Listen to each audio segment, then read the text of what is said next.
America के president Iran को कितनी भी खतरनाक धमकियां देते हो या हमले करते हो, लेकिन इसका खामियाजा भुगतना पड़ता है अरब मुल्कों को। बावजूद इसके अरब देशों के मुंह से एक लफ्ज नहीं निकलता अमेरिका के खिलाफ। इसके पीछे जो भी वजह हो, जो भी मजबूरी हो, लेकिन ट्रंप की ताज़ा धमकी और कार्रवाई की कीमत इस बार बहरीन और सऊदी अरब को चुकानी पड़ेगी। दरअसल ट्रंप ने इस बार ईरान को उसके पुल उड़ाने की धमकी दी है। उन्होंने कहा था कि ईरान में बिजली संयंत्र और सारे बड़े बड़े पुल अमेरिका उड़ा देगा अगर ईरान ने स्ट्रेट ऑफ हॉर्मुज को नहीं खोला तो। इधर ट्रंप ने ईरान को धमकी दी, उधर अमेरिका समर्थक अरब देश सऊदी अरब ने आनन फानन में किंग फहद काज़वे को बंद कर दिया है। समंदर के ऊपर बना ये पुल सऊदी अरब और बहरीन को जोड़ता है। इस पुल को मिडिल ईस्ट में काफी अहम माना जाता है।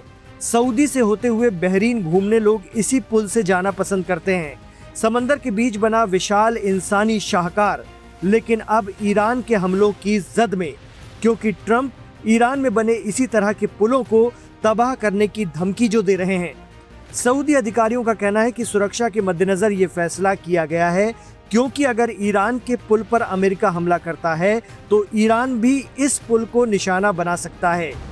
ईरान ने पहले ही कह दिया था कि अगर उसके बिजली पावर प्लांट पर हमला हुआ तो सारा मिडिल ईस्ट अंधेरे में डूब जाएगा। पुल ध्वस्त किए गए तो मिडिल ईस्ट में अमेरिका के सहयोग से बने सारे पुल गिरा दिए जाएंगे। मिडिल ईस्ट में सऊदी और बहरीन को अमेरिका का सहयोगी माना जाता है। ईरान अब तक इन दोनों ही देशों के कई ठिकानों पर निशाना बना चुका है। इससे पहले ईरान ने सऊदी के एक पेट्रोकेमिकल साइट पर हमला किया था। किंग फहद काज़वे की बात करें तो 1981 से 1986 के बीच बना ये पुल करीब 25 किलोमीटर लंबा है। इस पुल को दुनिया का तीसरा सबसे व्यस्त मार्ग माना जाता है। समंदर पर इस रास्ते के जरिए सऊदी और बहरीन हर साल करीब $5.2 बिलियन का कारोबार करते हैं। बहरीन इस रास्ते से मिडिल ईस्ट के दूसरे मुल्कों में भी अपना सामान भेजता है। खाड़ी में लोग समंदर के रास्ते के बजाय इस पुल से एक देश से दूसरे देश में अपना सामान भेजना पसंद करते हैं। खास तौर से छोटे कारोबारियों के लिए ये पुल बेहद काम का है। अब ये पुल ईरान को ट्रंप की धमकी के बाद से बंद कर दिया गया है कि कहीं इसे ईरान के गुस्से का शिकार ना होना पड़ जाए। वैसे भी ईरान बहरीन के पीछे पड़ गया है। ईरान के मुताबिक सबसे ज्यादा गद्दारी अगर उसके खिलाफ कहीं से हुई है तो वो देश बहरीन है। बहरीन खित्ते का एकमात्र देश है जिसने 2 बार ईरान के खिलाफ यूनाइटेड नेशंस में प्रस्ताव पेश किया। बहरीन का कहना था कि स्ट्रेट ऑफ हॉर्मुज को खुलवाने के लिए यूएन के झंडे के नीचे सभी मुल्कों को अपनी नेवी लगाकर ईरान से मुकाबला करना चाहिए। अमेरिका भी यही चाहता है। इतना ही नहीं, बहरीन से ईरान की पुरानी रंजिश भी है। दरअसल पहले बहरीन ईरान के कंट्रोल वाला एक द्वीप हुआ करता था, लेकिन साल 1971 में शाह पहलवी की सरकार ने अमेरिका के कहने पर इसे बेच दिया और तब से ये एक अलग मुल्क है। यहाँ की बहुसंख्यक आबादी शिया है और शासन सुन्नियों के हाथ में है, जिसके चलते आबादी पर ईरान का प्रभाव है और सरकार अपनी सुरक्षा के लिए अमेरिका से समझौते किए हुए है। सऊदी बहरीन के बीच किंग फहद काज़वे के बंद होने से बहरीन को भी हर दिन करोड़ों डॉलर का नुकसान उठाना पड़ेगा।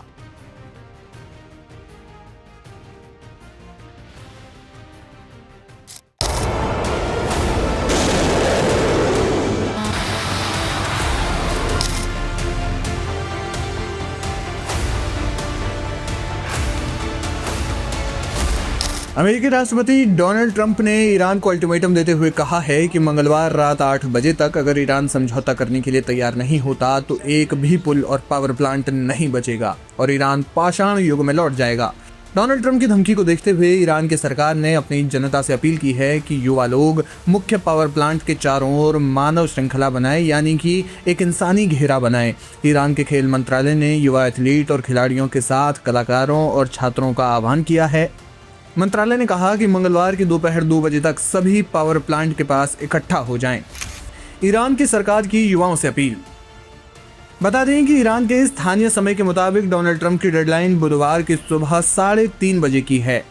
ईरान के मंत्री ने कहा कि मानव श्रृंखला बनाने का विचार युवाओं ने ही दिया है। ऐसे में विश्वविद्यालयों में पढ़ने वाले छात्र, युवा और कलाकारों को मिलकर एकता का प्रदर्शन करना होगा।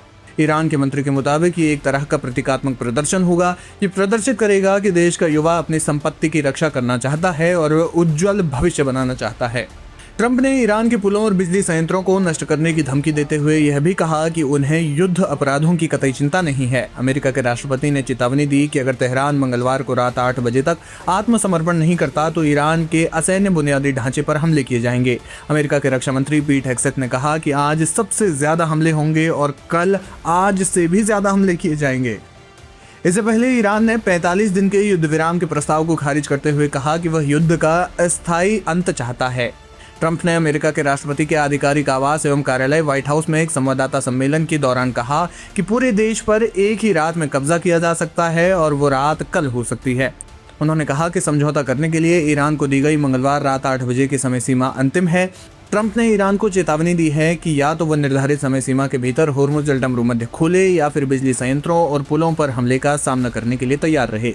ईरान की सरकारी समाचार एजेंसी इरना ने बताया कि ईरान ने समझौते के बारे में पाकिस्तान के माध्यम से अमेरिका को अपना जवाब दे दिया है। काहिरा स्थित ईरानी राजनयिक मिशन के प्रमुख मुस्तफा फरदौसीपुर ने सोमवार को एसोसिएटेड प्रेस से कहा कि हम केवल युद्ध विराम स्वीकार नहीं करेंगे, हम युद्ध की समाप्ति तभी स्वीकार करेंगे जब हमें ये गारंटी दी जाए कि हम पर दोबारा हमला नहीं किया जाएगा। फरदौसीपुर ने कहा कि होर्मुज जलडमरूमध्य पर ईरानी और ओमानी अधिकारी जहाजरानी के इस महत्वपूर्ण मार्ग के प्रशासन हेतु एक तंत्र विकसित करने पर काम कर रहे हैं। ईरान द्वारा युद्ध विराम प्रस्ताव खारिज किए जाने से पहले इजराइल ने सोमवार को ईरान के विशाल साउथ पार्स प्राकृतिक गैस क्षेत्र में स्थित अहम पेट्रो संयंत्र पर हमला किया। इजरायली हमले में रेवोल्यूशनरी गार्ड्स के एक शीर्ष कमांडर की मौत हो गई। इजरायली रक्षा मंत्री इजराइल कार्ड्स ने हमले की पुष्टि की। उन्होंने इसे ईरान के सबसे बड़े पेट्रो रसायन प्रतिष्ठान पर एक हमला बताया। इस संयंत्र से ईरान का करीब 50% पेट्रो रसायन उत्पादन होता है। इजराइल के सैन्य प्रवक्ता लेफ्टिनेंट कर्नल नादाव शोशानी ने कहा कि बातचीत आगे बढ़ने के बीच ईरान को कोई छूट नहीं मिलेगी। साउथ पार्स गैस क्षेत्र दुनिया का सबसे बड़ा प्राकृतिक गैस भंडार है। मार्च में साउथ पार्स पर इजराइल के हमले के बाद अमेरिकी राष्ट्रपति डोनाल्ड ट्रंप ने कहा था कि इजराइल दोबारा उस पर हमला नहीं करेगा, लेकिन उन्होंने चेतावनी दी थी कि अगर ईरान ने कतर के ऊर्जा ढांचे पर हमले जारी रखे तो अमेरिका जवाबी कार्रवाई करेगा और इस पूरे क्षेत्र को पूरी तरह से तबाह कर देगा। फिलहाल अमेरिका और ईरान के बीच में तनाव बढ़ता जा रहा है। देखना होगा कि डेडलाइन खत्म होने के बाद राष्ट्रपति डोनाल्ड ट्रंप क्या कदम उठाते हैं।